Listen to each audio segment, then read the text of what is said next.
Ya, jadi begini teman-teman media ya. Saya belum bisa sampaikan bahwa apakah Dokter atau inisial nomor S sudah ditetapkan menjadi tersangka atau belum. Jadi Karena SP2HP ya, secara resmi dari pihak penyidik Polrestabes Medan belum kami terima. Ya, tetapi yang dapat kami sampaikan adalah bahwa SP2HP ya, disampaikan kepada kami terakhir tentang telah dilakukannya pemeriksaan terhadap inisial Dr. S, kemudian akan segera dilaksanakan gelar perkara untuk kemudian ditetapkan tersangka atau tidaknya. Ya, yang pasti kita menunggu dari pihak penyidik Polrestabes Medan melalui pemeriksaan. Tetapi ya, kami dari kuasa hukum Dr. Andreas Hendrik Tumping merasa yakin ya dengan bukti permulaan yang cukup, dengan keterangan-keterangan yang kami berikan, bahwa kami yakin dalam waktu dekat inisial Dr. S akan menjadi tersangka. Demikian. Lagi. Nah, nanti kami sampaikan berikutnya ya. Yang pasti dalam waktu dekat akan disampaikan kepada kami. Soal gelar perkara kita belum tahu apakah sudah dilaksanakan atau belum. Seperti itu.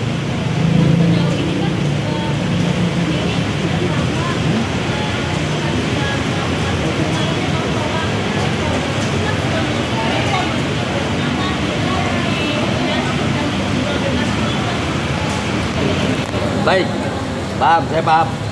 Begini, kalaupun kemudian ya ini ya Justip itu atau Justiper si pelakunya itu si Justip salah ya. Ini kalaupun salah dan itu dapat dikenakan dugaan tidak pidana, apakah gelar seorang dokter itu dapat dicabut? Jadi ya jadi ini satu edukasi yang sesat terhadap publik.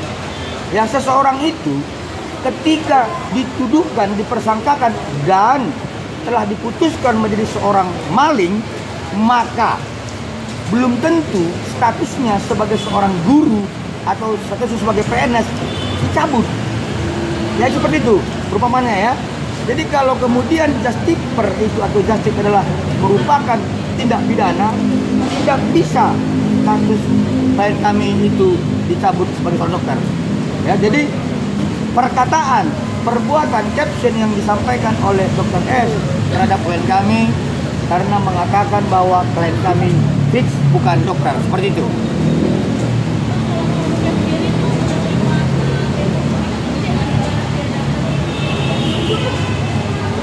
Ya, jadi begini, saya sampaikan pada rekan-rekan media ya.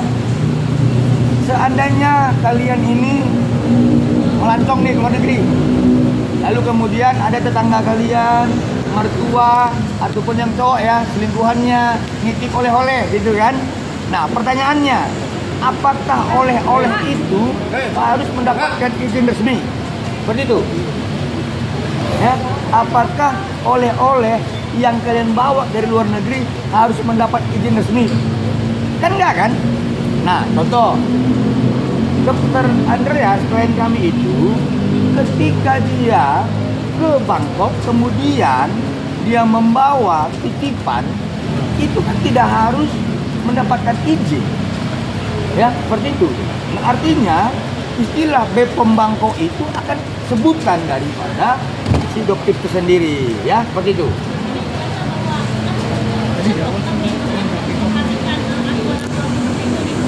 Nah, kalau begitu, sebagai seorang yang katanya bahwa dia paham hukum, silakan laporkan klien kami.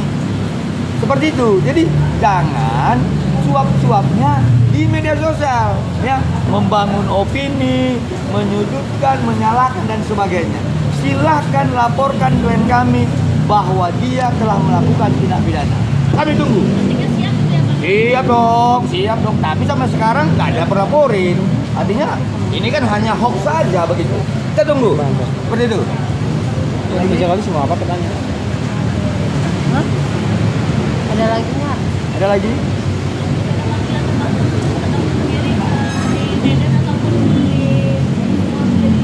Saat itu kita ketahui sekitar kurang lebih 2 minggu lalu bahwa Dr. S ya sudah diambil keterangannya di Polres Tangsel ya.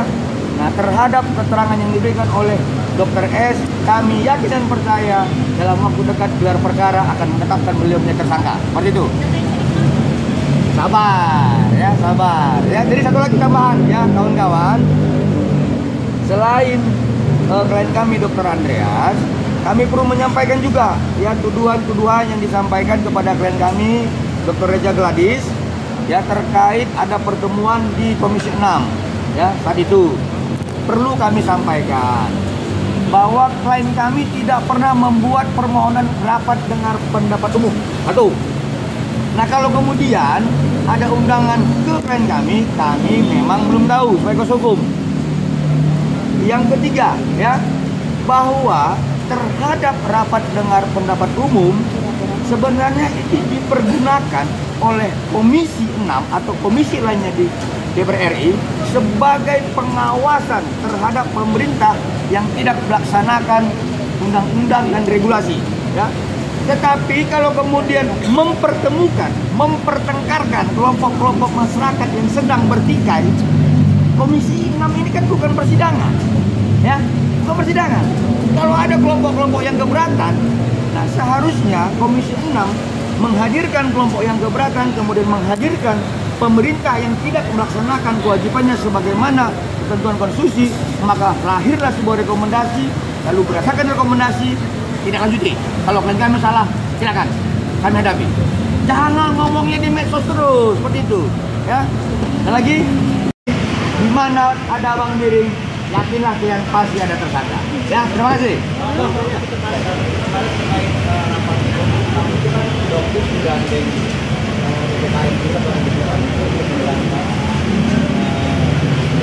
Ya.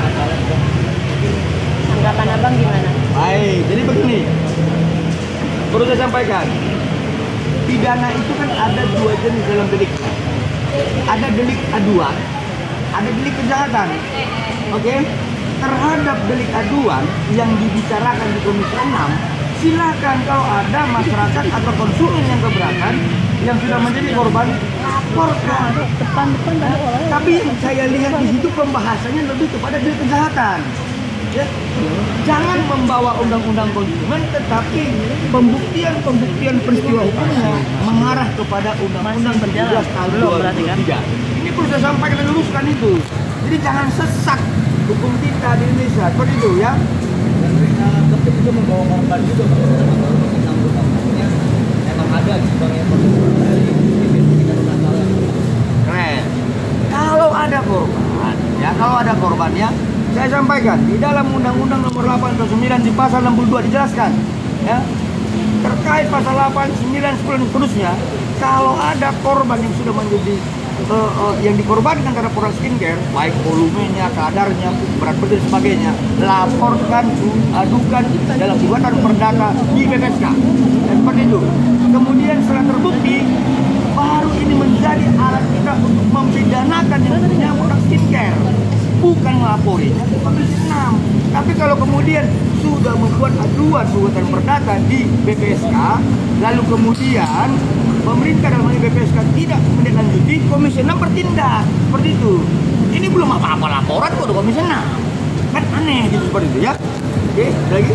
DPR kan mengindikasikan akan meneliti kasus skincare-nya. Nah, mungkin abang dari konsultan produk skincare juga mungkin ya. Setuju gak dengan langkah dari ini? Oh, setuju dong. Setuju dong. Artinya kami lebih melihat bahwa yang mempunyai kompetensi dalam hal ini dan kedudukan hukum adalah Komisi 9. Ya, mitra Komisi 9 adalah Badan POM dan Menteri Kesehatan. Derivat dari semua ini adalah Undang-Undang Kesehatan dan Peraturan BPOM. Jadi kalau kemudian ada ketentuan-ketentuan yang salah terkait produk klien kami lebih melihat potensialnya di Komisi 9, bukan di Komisi 6, seperti itu.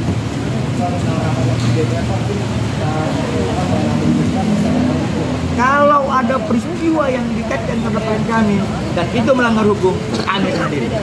Ya, tapi kalau hanya dugaan-dugaan dan tidak jelas, nah ini kan ngabisi tiket saya ke Jakarta dari Medan, seperti itu ya. Bang, untuk penegasan aja berarti dokter S ini udah jadi tersangka. Atau penegasan aja bang, biar lebih jelas bang. Oke, ya. Penegasan aja bang. Penegasan ya. Saya sampaikan dalam KUHP. Ya, ini kan kalian tanya advokatnya ya. Ya. Kalian bukan tanya orang-orang yang ormas-ormasan ya, advokat ya. Iya, Di dalam KUHP, di dalam Perkap nomor 6 2019, kalau bukti permulaan cukup dan minimal dua alat bukti sebagaimana putusan Mahkamah Konstitusi nomor 21 2014 terpenuhi, maka akan tersangka. Dan kami sudah menyajikan itu. Soal resminya nanti tunggu dari Polrestabes Medan ya. Tapi kemungkinan ada tersangka bang. Tapi kan kalau udah misalnya tersangka di sana, nah proses hukum di Jakarta nanti gimana nih bang? Ya, kita akan lanjutkan. Ya proses hukum acara kan ada. Ya, di proses di Polrestabes Medan, di proses di Polda Metro Jaya, di proses di Polres Jakarta Selatan. Ini kan banyak LP terhadap Dr. S itu. Ya, biarkan proses hukum berjalan. Ya, yang pasti setiap laporan-laporan yang kita ketahui, kami yakin dan percaya bukti permulaan cukup. Seperti itu. Bang berarti saya Terhadap Polrestabes lebih dari dua. dua kasus bang atau gimana bang, lebih dari dua atau dua? Kalau di Polrestabes itu satu laporan dengan nomor 1400 tahun 2024 8 Oktober ya, satu LP, bukti permulanya sudah cukup dan lebih dari dua, seperti itu. Tangan lah, nanti lah press release ya. Pak, untuk status tersangka itu dalam satu orang itu bisa lebih dari berapa instansi ya bang ya? Bisa ya bang? Bisa Lebih tersangka. Di- ya, maksudnya lebih dari beberapa wilkum, maksudnya gitu ya, bukan instansi ya. Bisa di Polda Metro Jaya, bisa di Polres Jakarta Selatan, bisa di Polrestabes Medan, dan akan menyusul lagi. Akan menyusul karena laporan-laporan sedang kita susun, sedang kita dudukkan konstruksi hukumnya, dan kami yakin akan ada muncul 2 atau 3 LP lagi, seperti itu. Berarti akan ada laporan berikutnya bang? Akan ada. Rata-rata di atas 5 tahun. Bang berarti yang sama dokter Reza sendiri tuh statusnya dokter sendiri tuh gimana tuh bang? Kalau di Dr. Reza, status Dr. S itu terhadap laporannya di Polda Metro Jaya ya. Iya. Dugaan kita terhadap itu dipersangkakan dengan pasal 53 Junto 369. Itu udah sejauh mana bang? Status masih saksa bang? Gimana? Statusnya masih Iya udah sejauh Nah, mana? sabar ya, sabar ya. Sabar. Tapi masih buka pintu damai nggak bang suatu saat nanti? dari dokter Reza. RT. RT-nya Ya. Oke, yang pasti begini, kalau di Polda Metro Jaya, RT itu kan belum tidak diberlakukan terhadap ancaman di atas 5 tahun. Tidak diberlakukan seperti itu, ya. Kalau terhadap laporan-laporan klien kami yang lain seperti di Polrestabes Medan, sampai dengan sekarang si terlapor merasa bahwa dirinya masih benar, maka tidak ada RT seperti itu. Ya, karena dia masih benar. Ya, seperti itu.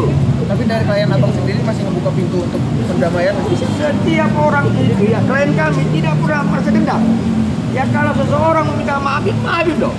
Tetapi kalau seseorang merasa dirinya hebat dan dia benar, lah bagaimana kita maafin?